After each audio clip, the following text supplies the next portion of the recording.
मेरा नाम रुचि है। मेरी उम्र 22 साल है और मैं छत्तीसगढ़ में रहती हूँ। मुझे न जाने क्यों ऐसा लग रहा था कि सब नॉर्मल होकर भी नॉर्मल नहीं है, या फिर यह सब कुछ ज़्यादा दिनों के लिए नहीं है। यही सब सोच सोच कर मेरे सर में बुरी तरह से दर्द हो रहा था। मुझे ऐसा लग रहा था कि अगर मैं एक दिन भी इस आदमी के साथ रही तो मैं पागल हो जाऊंगी। कभी कभी मुझे लगता था कि मैं एक पागल औरत हूँ, लेकिन कभी कभी मुझे ऐसा लगता था कि मेरा पति ही पागल आदमी है। मैं डिसाइड नहीं कर पा रही थी कि हम दोनों में से कौन नॉर्मल था और कौन नहीं। एक फिटकरी थी जो मेरी जिंदगी की सबसे बड़ी मुसीबत बन चुकी थी। कोई सोच भी नहीं सकता था कि एक छोटी सी सफेद रंग की फिटकरी ने मेरी जिंदगी में जीना दुश्वार कर दिया था।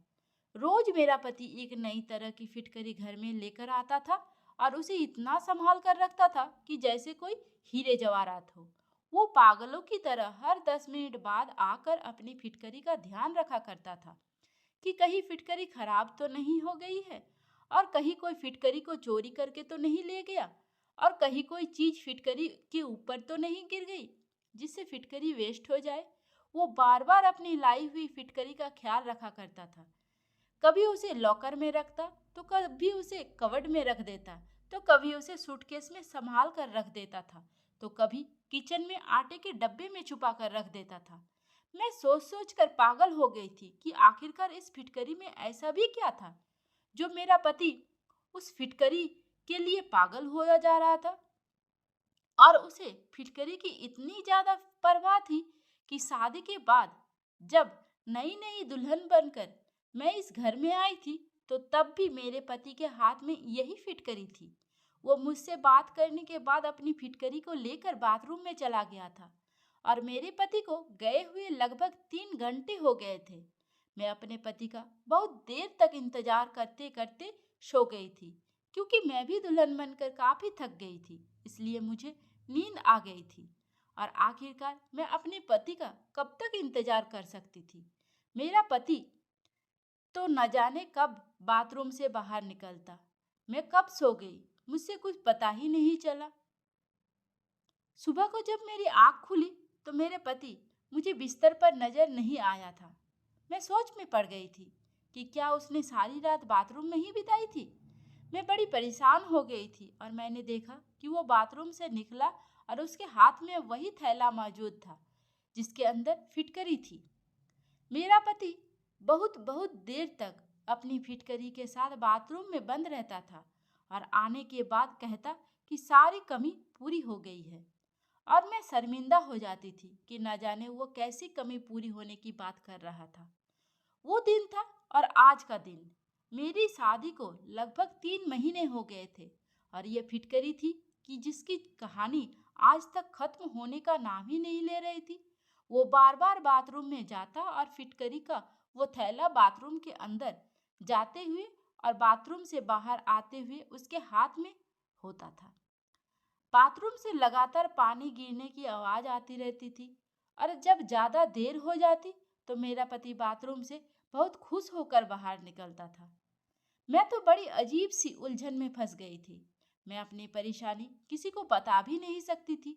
ये सच्चाई जानने के लिए एक रात मैंने बाथरूम की खिड़की से झांक कर देखा तो मेरा दिमाग फट गया था और मेरे होश उड़कर रह गए थे। मेरे माता पिता मुझे बहुत प्यार किया करते थे क्योंकि मैं उनकी लाडली बेटी थी। मैं अपने सब भाई बहनों से सबसे छोटी थी, इसलिए मुझे अपने माता पिता के साथ साथ अपने बड़े भाई बहनों का भी बहुत प्यार मिला था। मेरे माता पिता का कहना था कि मैं बचपन में काफ़ी बीमार रहती थी और मेरे माँ बाप हमेशा मेरे ठीक होने की प्रार्थना किया करते थे। बचपन में मेरा काफ़ी इलाज भी हुआ था, इसलिए मुझसे मेरे घर में सारे लोग बहुत ज़्यादा प्यार किया करते थे। मेरे माता पिता ने भगवान के आगे प्रार्थना की और रो रो कर मेरी जिंदगी की भीख मांगी थी। मेरे माता पिता को ये पता नहीं था कि उनकी जिंदगी इतनी जल्दी उनको छोड़कर चली जाएगी और उनकी सबसे लाडली और छोटी बेटी उनके पीछे अनाथ हो जाएगी। अगर मेरे माता पिता को ये बात पता होती तो वो कभी भी बचपन में मुझे नहीं बचाते। मेरे परिवार में मेरे माता पिता के अलावा मेरे एक बड़े भैया और एक बड़ी बहन भी थी। वो सब लोग एक साथ मुझसे छोड़कर इस दुनिया से चले गए। मैं 7 साल की थी जब हमारी पूरी फैमिली पिकनिक के लिए जा रही थी। तभी रास्ते में अचानक हमारी गाड़ी का एक्सीडेंट हो गया था। एक्सीडेंट इतना ज्यादा खतरनाक था कि मेरे माता पिता और मेरे दोनों भाई बहन की मौत वहीं पर हो गई थी। लेकिन शायद भगवान को मुझे जिंदगी देनी थी, इसलिए कितने लोगों की मौत हो जाने के बाद मैं अकेली बच गई थी। मेरे मामूली सी चोट आई थी, लेकिन मेरी जिंदगी बच गई थी। लोग मुझे देखकर हैरान हो रहे थे कि ये लड़की कैसे बच गई। कहते हैं कि जिसकी जिंदगी भगवान लिख दे उसे कौन मार सकता है। और कुछ लोग मुझे देखकर बहुत अफसोस भी कर रहे थे कि मैं अपने माता पिता के बिना कैसे इस दुनिया में अकेली रहूंगी। अच्छा तो यही होता कि मैं भी अपने फैमिली के साथ ही दुनिया से चली जाती। लोग कहते थे कि ये लड़की अब अनाथ होकर जिंदगी कैसे गुजारेगी, कौन इसकी परवरिश करेगा। इसी तरह से मेरी पूरी फैमिली खत्म हो चुकी थी और मैं अकेली रह गई थी। क्योंकि मैं बिल्कुल लावारिस थी, मेरे माता पिता के सौतेले भाई ने मुझे अपने घर में जगह दे दी थी, क्योंकि और कोई मुझे अपने साथ रखने के लिए तैयार ही नहीं था। और मेरी माँ के रिश्तेदार तो डर की वजह से कभी हमारे घर पर अफसोस करने के लिए भी नहीं आए थे। मैं अपने चाचा के उतरन पहनकर उनका बचा हुआ खाना खाकर अपना गुजारा कर रही थी। वो लोग मुझे बहुत ताने भी दिया करते थे। उन लोगों के ताने सुन सुनकर ही मैं जवान हो गई थी और इसी तरह से टाइम तेजी से गुजरा चला गया था और मेरी शादी की उम्र हो गई थी। मेरे लिए काफी सारे रिश्ते भी आने लगे थे। मुझे ऐसा लगता था कि मेरे लिए रिश्ते आते ही मेरी चाची परेशानी में आ जाती थी।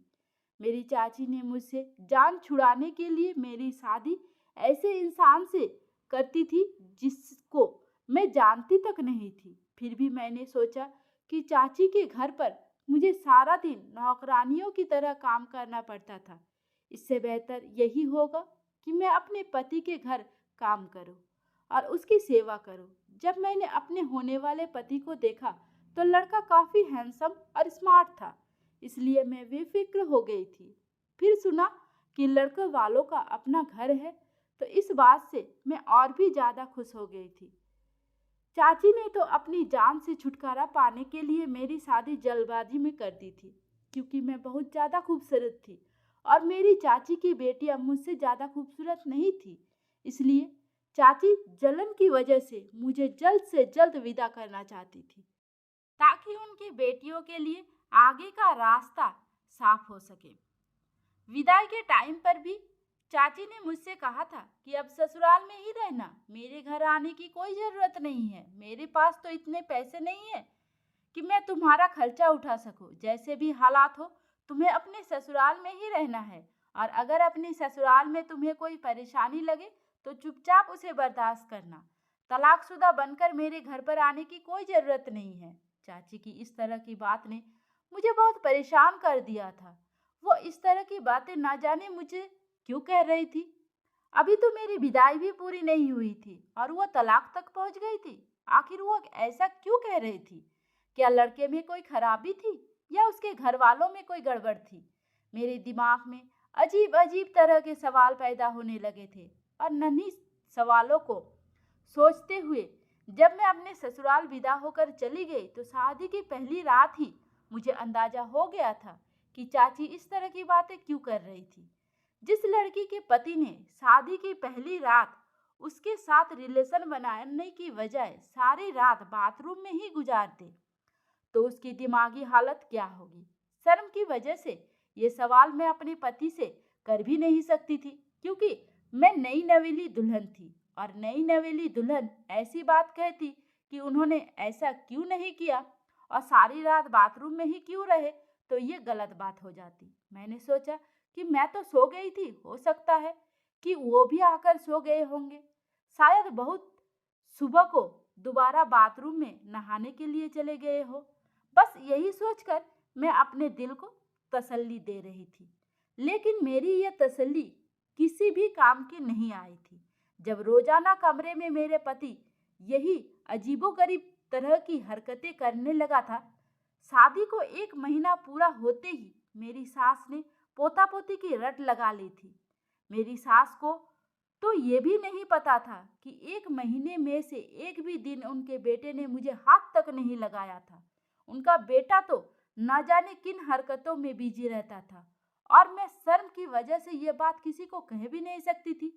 1 महीने बाद मैं चाची से मिलने उनके घर पर आई तो चाची मुझे देखकर परेशान हो गई थी और एकदम से मुझसे सवाल किया कि मैं अपना घर छोड़कर तो नहीं आई हूँ।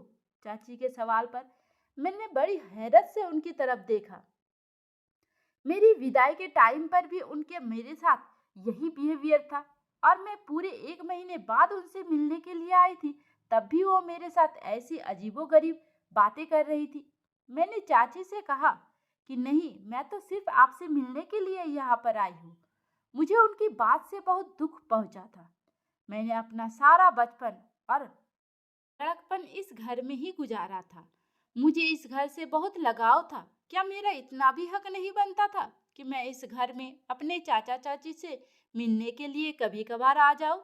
मैं उदास होकर अपने घर को वापस आ गई थी और इधर देखा कि मेरा पति फिटकरी उठाकर बाथरूम में जा रहा था। अपने पति को तो मैं कभी दिखाई ही नहीं देती थी। मैं इस घर में अपने पति के लिए बस मामूली सी थी। वो अपनी पत्नी से ज्यादा फिटकरी से मोहब्बत करता था। कभी कभी तो मैं सोचती थी कि मैं खामोश ही रहूं और अपने गुस्से पर कंट्रोल करूं और इसे अपनी किस्मत में लिखा हुआ समझकर अपने भाग्य के साथ समझौता कर लूं। फिर अगले ही पल मुझे याद आता कि मैं क्यों खामोश रहूं और मुझे तो बल्कि चीख चीख कर अपने पति का सारा सच दुनिया के सामने लाना चाहिए। मगर ऐसा तो मैं सिर्फ अपने सपनों में ही कर सकती थी। हकीकत में तो मुझे परेशान होने के अलावा और कोई दूसरा काम भी नहीं आता था। अब मैंने खुद को घर के कामों में बिजी रखना शुरू कर दिया था और मैं ज़्यादा से ज़्यादा अपने आप को बिजी रखने की कोशिश में लगी रहती थी। अब मेरा सारा ध्यान घर वालों के कपड़े धोना, खाना बनाना और घर की साफ सफाई करने में ही लगा रहता था।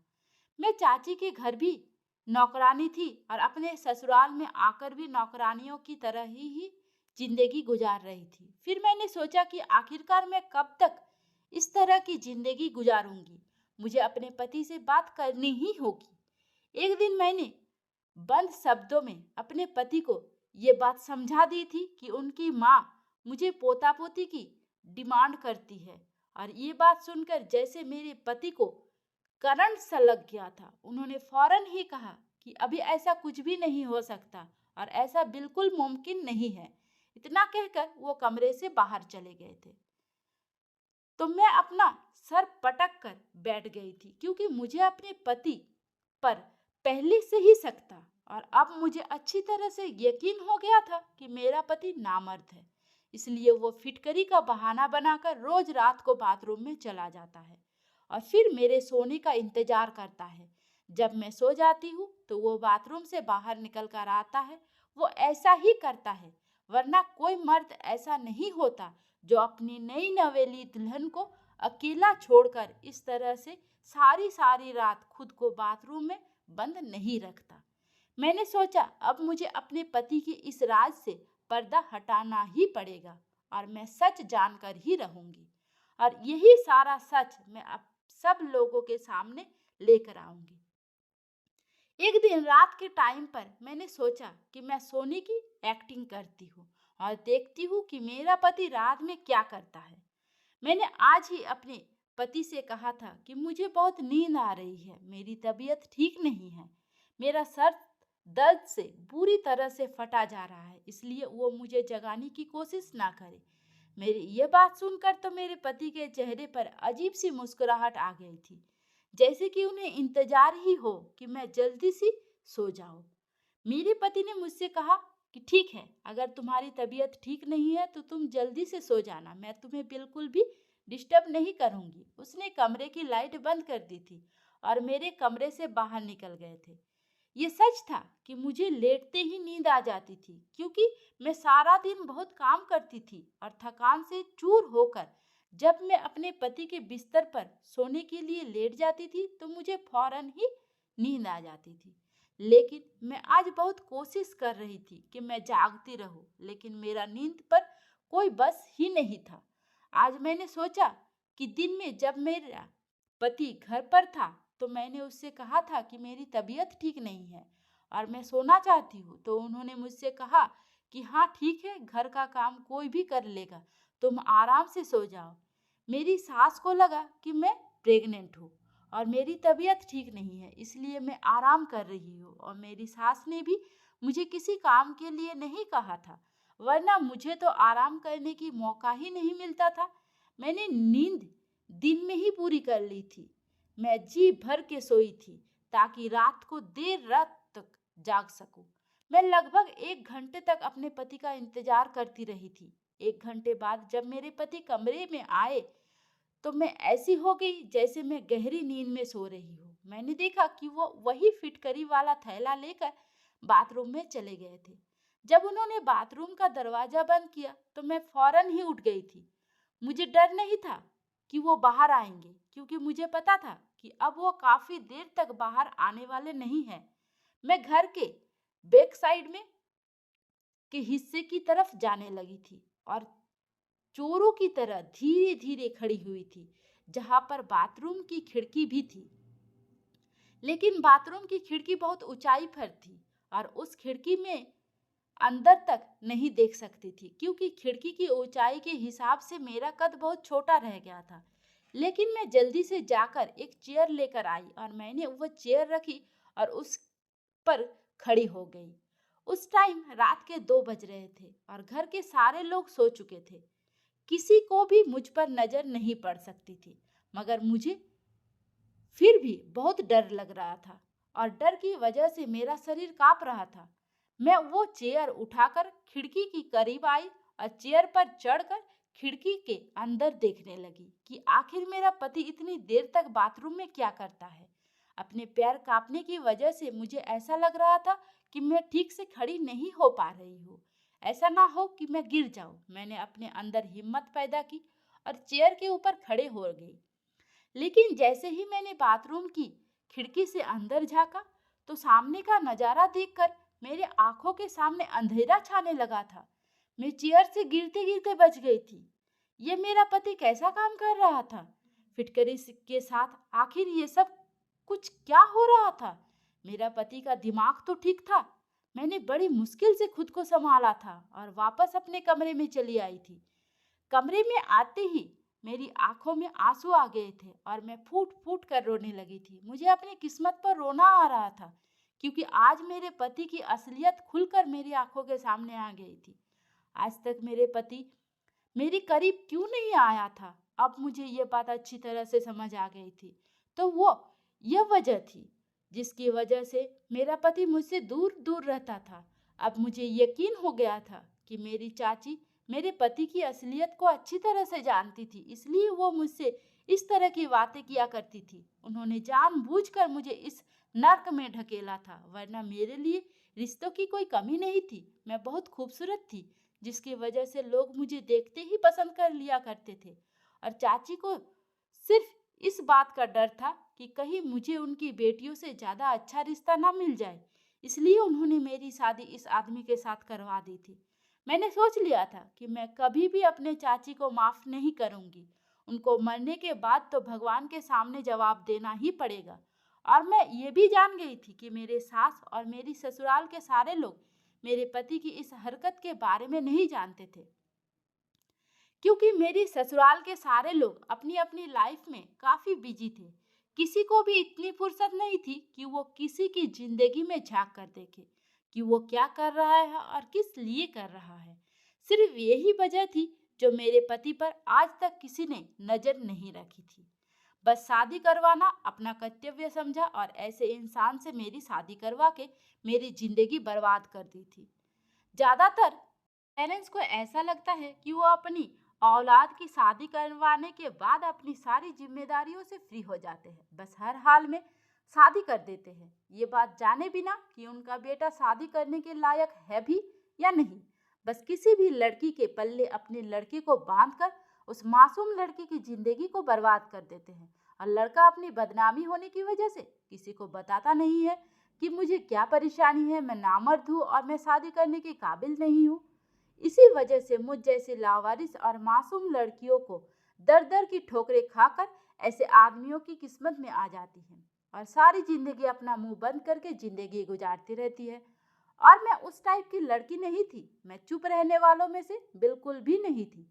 खामोश रहकर मुझे थोड़ी ना कोई अवार्ड मिलने वाला था, बल्कि मेरे ससुराल वाले सारी उम्र मुझे बच्चा ना होने के ताने देते रहते और मुझे बांझ कह जाते। मैं सोच सोच कर बहुत आगे निकल आती थी और अब परेशानी यही थी कि क्या मैं करती और कहाँ जाती। मेरे पास तो अपना सर छुपाने के लिए कोई दूसरी जगह भी मौजूद नहीं थी। और उधर चाचा के घर में चाची ने भी मुझे उनके घर पर जाने के लिए मना कर दिया था। मैंने डिसाइड कर लिया था कि अब मैं खामोश नहीं रहूंगी। मैंने बहुत बर्दाश्त कर लिया था, लेकिन अब कुछ भी बर्दाश्त करने के लिए नहीं बचा था। मेरे आगे पीछे कोई नहीं था, तो इसका क्या मतलब कि मेरा पति मुझे धोखे में रखता। और मैं इस इंतजार में था कि मेरा पति बाथरूम से बाहर आ जाए। बहुत देर बाद जब मेरा पति बाथरूम से आया तो मुझे जागता देखकर वो चौंक गया था। मैंने गुस्से से अपने पति के गिरेबान पकड़ लिया और उससे चिल्लाते हुए कहा कि आखिर तुमने मेरे साथ ऐसा क्यों किया और तुमने सारी सच्चाई मुझसे क्यों छुपाई। मेरा पति एकदम अनजान बन गया। वो ऐसे एक्टिंग कर रहा था जैसे उसे कुछ पता ही ना हो। उसकी इस हरकत पर मेरा मन कर रहा था कि मैं उसे जान से मार डालूं। उसे नहीं पता था कि वो जो एक्टिंग मेरे सामने कर रहा है, मैं उस एक्टिंग को अच्छी तरह से समझ गई थी। वो मेरे सामने मासूम बनने की कोशिश कर रहा था, लेकिन वो मासूम नहीं था, बल्कि वो तो एक बहुत बड़ा चालाक आदमी था और चालाकी से ही मेरे साथ रह रहा था। मुझे बिल्कुल समझ नहीं आ रहा था कि आखिर कोई तो वजह होगी जिसकी वजह से वो अभी तक मेरे करीब नहीं आया था, और शायद यही वजह थी कि वो नामर्द है। लेकिन मेरा पति मुझे ये बात बताने से बहुत डर रहा था कि उसकी इंसल्ट होती और लोग उसकी मजाक बनाते। इसलिए उसने शादी करके अपना सारा इल्जाम अपनी पत्नी पर डालने के बारे में सोचा होगा। मेरे दिमाग में बार बार अजीबो गरीब तरह के ख्याल आ रहे थे। अब मेरे शादी को 3 महीने हो गए थे और पिछले 3 महीना से मैं लगातार डिप्रेशन का शिकार हो रही थी। आज जब मैंने अपने पति को गिरेबान पकड़कर उससे सवाल कर रही थी तो वो हैरत से मुझे देख रहा था, जैसे कि उसे यकीन नहीं आ रहा था कि मैंने उसका झूठ पकड़ लिया है। वो हक्का बक्का होकर मुझे देख रहा था।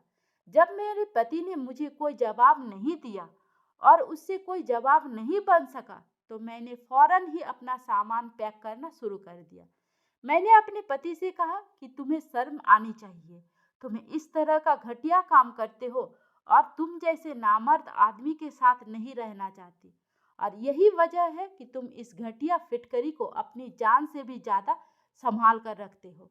मेरा पति अब भी हैरान सा खड़ा होकर मेरी सारी बातें खामोशी से सुन रहा था, मगर ऐसा लग रहा था जैसे वो मेरी बातों को समझ नहीं पा रहा था और वो काफी सैड लग रहा था। मैं उसकी सारी बातों को जान चुकी थी। मैं अपने पति को हैरान और परेशान देखकर अपना सामान पैक करके दरवाजे की तरफ जाने लगी थी और घर से बाहर निकल गई थी।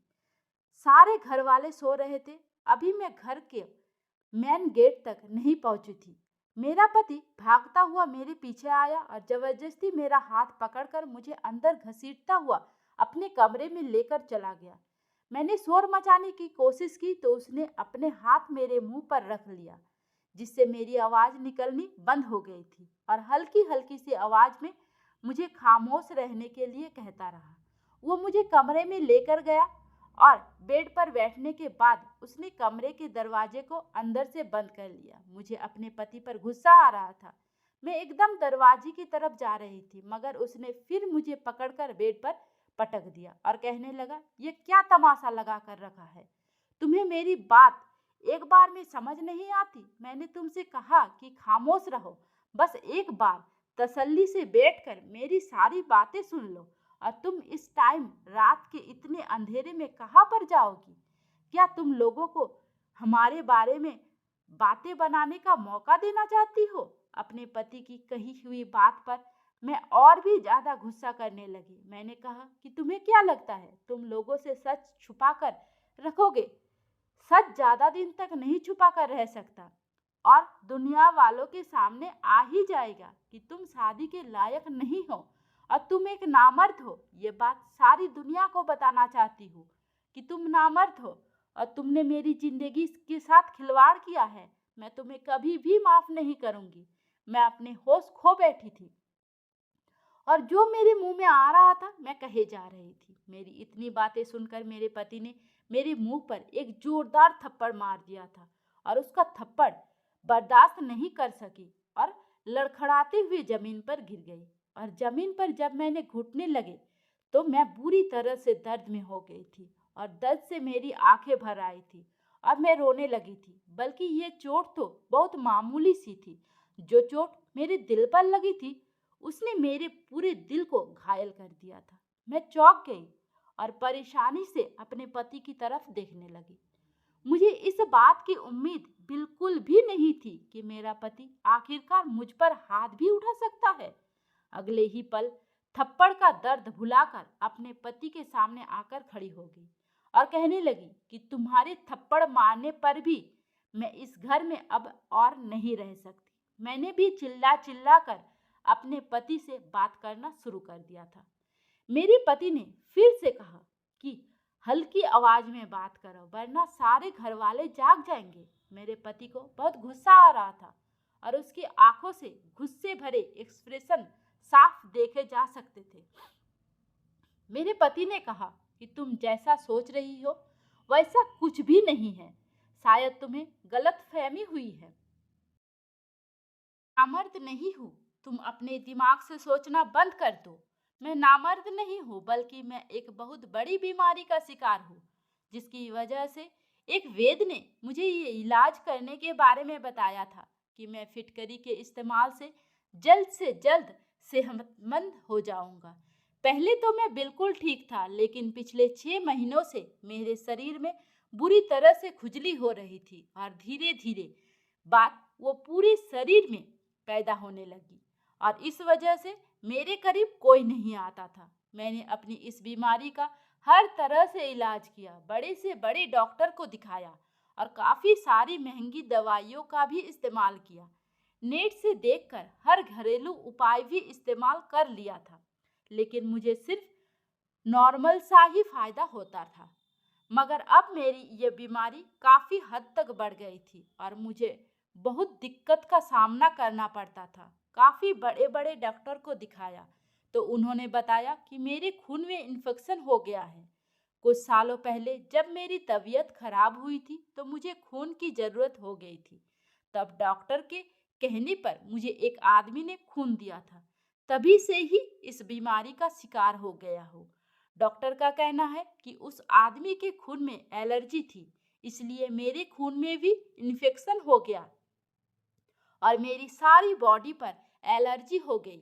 इस आदमी का खून मुझे सूट नहीं किया और तभी से ही मैं इस हाल में हूँ। डॉक्टर ने बताया कि अगर आप किसी के करीब जाओगे तो आपकी बीमारी किसी दूसरे को भी लग सकती है, इसलिए मैं तुम्हारे करीब नहीं आता था। फिटकरी का इस्तेमाल करने से मुझे कुछ घंटों के लिए सुकून मिल जाता था मगर परेशानी सिर्फ एलर्जी ही नहीं थी। एक परेशानी ये भी थी कि अगर मैं तुम्हारे करीब आता तो मेरी ही बीमारी तुम्हें भी लग सकती थी। ये कोई मामूली बीमारी नहीं है बल्कि बहुत बुरी और फैलने वाली बीमारी है। मैं तुम्हें भी अपने जैसा नहीं करना चाहता था। मेरा इलाज तो काफ़ी टाइम से चल रहा था लेकिन धीरे धीरे मेरी परेशानी बढ़ती ही चली जा रही थी। मुझे किसी ने एक मशहूर वैद्य के बारे में बताया तो मैं उसके कहने के मुताबिक वैद्य के पास चला गया था। मैंने जब वैद्य से मुलाकात की तो उन्होंने मेरी पूरी तरह से चेकअप किया और मुझे यकीन दिलाया कि मैं जल्द से जल्द ठीक हो जाऊंगा। इस वैद्य ने मेरा इलाज शुरू कर दिया था और उधर मेरे घर वालों ने मेरी शादी का हंगामा किया हुआ था क्योंकि मेरी एक बहन लंदन से आई हुई थी और उसे मेरी शादी अटेंड करना बहुत ज़रूरी था, क्योंकि फिर कुछ सालों तक मेरी बहन का आना यहाँ पर मुमकिन नहीं था। मैंने अपने माता पिता को बहुत इनकार किया कि मैं अभी शादी करने के लिए तैयार नहीं हूँ, लेकिन मेरी किसी ने एक भी नहीं सुनी और मेरी शादी की डेट भी मुझसे बिना पूछे ही तय कर दी। इसी तरह से हमारी शादी भी हो गई। जब मैं वेद जी के पास गया और मैंने उनको बताया कि अब मेरी शादी होने वाली है, तो उन्होंने कहा, अभी तो 2-3 महीने तक तुम्हारी शादी नहीं होनी चाहिए थी। जब तक इलाज पूरी नहीं हो जाता, तब तक तुम्हें किसी के करीब भी नहीं जाना है। मैं अपने फैमिली के हर मेंबर से भी दूरी बनाकर ही बात किया करता था और ना ही उन लोगों के साथ उठता बैठता था। फिलहाल मेरी शादी की डेट तो फिक्स हो ही गई थी। वेद जी ने बताया कि तुम्हें इतना करना होगा कि जब तक इलाज पूरी ना हो जाता तो तुम्हें अपनी पत्नी से भी दूरी ही बनाए रखनी होगी। मैं अपने वेद जी की बातें सुनकर बहुत परेशान हो गया था। उन्होंने कहा कि तुम्हारी इस परेशानी का और कोई सल्यूशन नहीं है, इसलिए तुम्हें सबसे पहले अच्छी तरह से सेहतमंद होना होगा और अपनी बीमारी को ठीक करना होगा। फिर आराम से सारी जिंदगी तुम्हें अपनी पत्नी के साथ ही रहना है। क्योंकि वेद जी के इलाज से मुझे काफ़ी फर्क होने लगा था और मैं खुद को काफ़ी हद तक ठीक महसूस कर रहा था, इसलिए मुझे वेद जी की बात माननी पड़ी थी। और मैंने सोचा था कि शादी करने के बाद मैं तुम्हें सारी हकीकत बता दूंगा, मगर न जाने क्यों मुझे तुमसे कुछ भी कहने की हिम्मत नहीं हो रही थी। बस यही वजह थी, मेरी सबसे बड़ी गलती थी, जिसकी वजह से तुम मुझसे गलत समझ गए थी और मुझे गलत समझने पर मजबूर हो गई थी। वेद जी ने कहा कि फिटकरी से ही तुम्हारा इलाज हो सकेगा, इसलिए मैं तुम्हारे करीब नहीं थी और आज तक मैंने तुम्हारे करीब बैठकर तुमसे बात करने की कोशिश भी नहीं की थी। और हर रोज मैं फिटकरी घर पर लेकर आता और रोजाना मेरी नई फिटकरी से इलाज होता था। इसलिए मैं पागलों की तरह फिटकरी की हिफाजत किया करता था ताकि मैं जल्द से जल्द ठीक हो जाऊं और एक नॉर्मल जिंदगी जी सकूं और तुम्हें बता सकूं कि मैं तुम्हारे साथ टाइम स्पेंड करने के लिए कितना तड़प रहा था। मेरी परेशानी बाहर से तो किसी को नजर नहीं आती, मगर अंदर ही अंदर मैं अपनी परेशानी से बहुत ज़्यादा बेचैन हो गया था। मुझे माफ़ कर दो, मैं तुमसे माफ़ी मांगता हूँ। मैंने तुम पर हाथ उठाया और अपनी ये सच्चाई तुमसे इतने दिनों तक छुपा कर रखी। मेरा पति बहुत शर्मिंदा लग रहा था। मुझे अपने पति की बातों पर यकीन आ गया था, क्योंकि उनकी आंखों से लगातार आंसू निकल रहे थे और उनके चेहरे से सच्चाई साफ नजर आ रही थी। मैंने अपने पति से कहा कि आप अगर मुझे इस बारे में पहले ही बता देते तो मैं पिछले 3 महीनों से इतनी परेशान ना हो रही होती। मेरे दिमाग में तो तरह तरह की बातें आने लगी थी। मेरे अलावा कोई और भी होता तो शायद आपके बारे में ऐसा ही सोचता, और तुम्हारी कुछ हरकतें ऐसी थी जिसकी वजह से मुझे ऐसा लग रहा था कि तुम मुझे धोखा दे रहे हो। और मैं भी अब आपसे माफ़ी मांगती हूँ कि मैंने आपके साथ बहुत बदतमीजी की और आपको नहीं समझा। मैंने बहुत शर्मिंदा होकर अपने पति से माफ़ी मांगी और उन्हें यकीन दिलाया कि मैं हमेशा आपके साथ दूंगी और जब तक आप पूरी तरह से ठीक नहीं हो जाते मैं आपका पूरा ख्याल रखूंगी। वो दिन है और आज का दिन है। मैं और मेरा पति हमेशा एक दूसरे के साथ है और भगवान की बहुत बड़ी कृपा है कि धीरे धीरे मेरे पति की बीमारी भी जड़ से खत्म हो गई और मेरे पति अब बिल्कुल ठीक है और हम पति पत्नी एक दूसरे के साथ बहुत अच्छी तरह जिंदगी गुजार रहे हैं। कभी कभी हम अपनी फीलिंग्स को साइड में रखकर न जाने किन बातों में खो जाते हैं। बहुत सी ऐसी छोटी छोटी गलतफहमियां हैं जो घर बर्बाद कर देती है। हमें अपने लाइफ पार्टनर को अच्छी तरह से समझने की कोशिश करनी चाहिए, लेकिन हम तो सिर्फ अपने बारे में ही सोचते रहते हैं। हम नहीं जानते कि सामने वालों के दिल का क्या हाल है और वो किसी परेशानी से जूझ रहा है। अगर हम किसी की परेशानी को समझ सके तो हम उसका साथ देकर उसे कामयाब बना सकते हैं और उसकी परेशानी को जड़ से खत्म कर सकते हैं। मैं भगवान से प्रार्थना करती हूँ कि भगवान हम लोगों को सुनने और समझने की हिम्मत दे और ताकत दे और हमें सही फैसला करने की समझ दे। अब मेरी शादी को 7 साल गुजर चुके हैं और अब मेरे पास 1 साल की एक बेटी भी है। ऐसा लगता है जैसे मेरी जिंदगी से सारी परेशानियां खत्म हो गई है, क्योंकि मेरे पति इतने अच्छे पति है कि कभी कभी मुझे अपने किस्मत पर यकीन नहीं आता है कि यह वही आदमी है जिस पर मैंने कुछ जाने बिना ही काफी सारे इल्जाम लगाए थे और शक किया था। अब मैं अपने पूरे परिवार के साथ बहुत खुश हूँ। दोस्तों, उम्मीद करती हूँ आपको हमारी कहानी पसंद आई होगी। कहानी पसंद आई है तो वीडियो को लाइक करें, चैनल पर नए हैं तो चैनल को सब्सक्राइब करें और हाँ, नोटिफिकेशन बेल को जरूर दबाएं ताकि अगले अपडेट सबसे पहले आपको मिले। धन्यवाद। राधे राधे।